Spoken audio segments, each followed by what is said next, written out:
I quit social media 2.5 years ago. Here's a short teaser in 5 seconds. I was addicted to social media. I spent 4 hours a day on the platforms.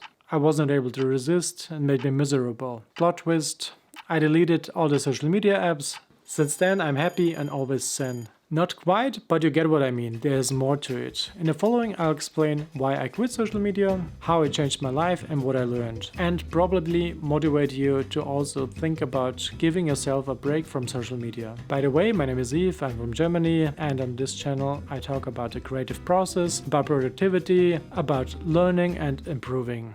Why did I quit? It's 2017.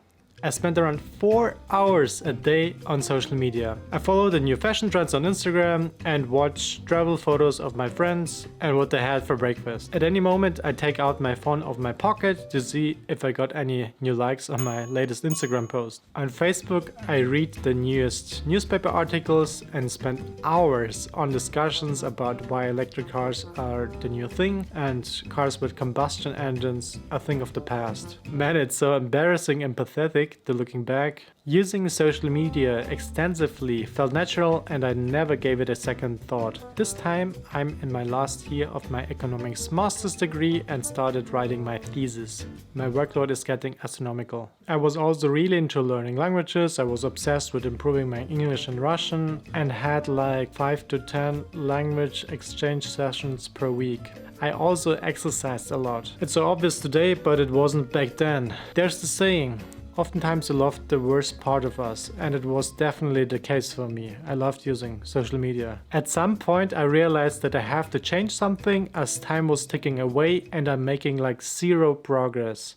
I can't afford this lifestyle. I started reading books on productivity and luckily stumbled on the book Deep Work that completely changed my perspective. Deep Work by Cal Newport was easily one of the most influential books on my work ethic, as it offered solutions on getting things done in a distracted world. And man, I was really distracted at the time. In the final chapters of the book, Cal Newport suggests quitting social media to get back control over your focus, concentration and your life. It sounds extreme, but at this time I needed extreme solutions.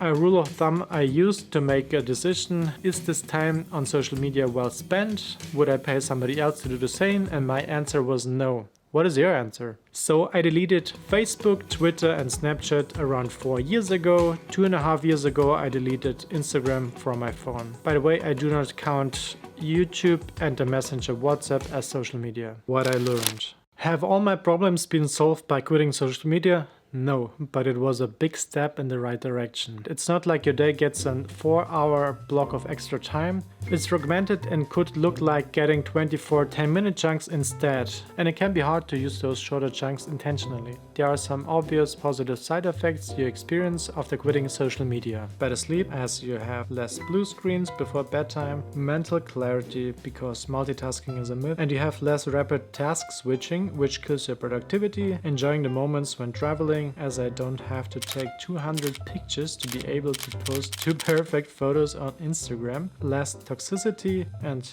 less fakeness. An issue I had was filling the newly gained time intentionally. It's too easy to replace one time sucker with another one, like binge watching TV shows on Netflix. I ideally try to invest the time into relaxation and education, going out for a walk, exercising, language learning, sleeping regularly 8 to 9 hours, but the bad me ends up being wasteful and lazy.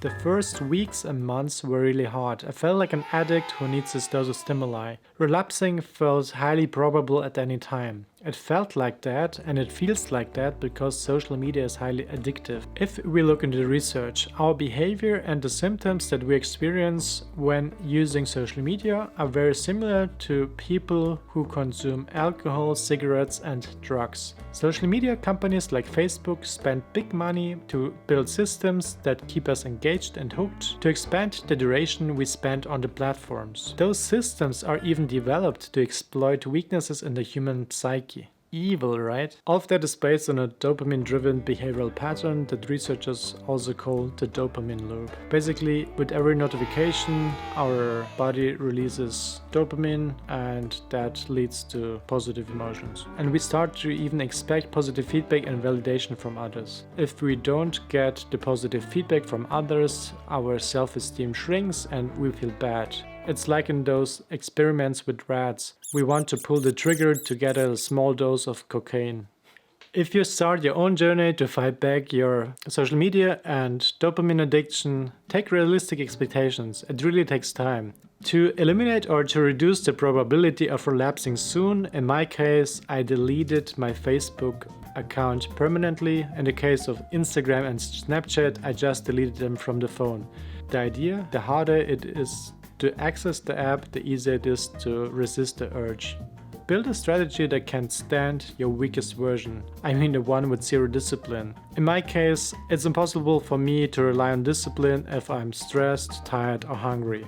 I guess it's the same for you. The grass is always greener on the other side. If you use social media extensively, especially Instagram, then you oftentimes fall into this comparison trap. You compare yourself with others and then you feel good or bad depending on your own situation. And in my opinion, it's a highly toxic mindset, and it's not always obvious that we think that way because it can get second nature. Research finds that excessive use of social media can have negative effects on your mental health and self-worth. Some people could start thinking that they are only valued members in the sphere of social media as they get appreciation and the likes.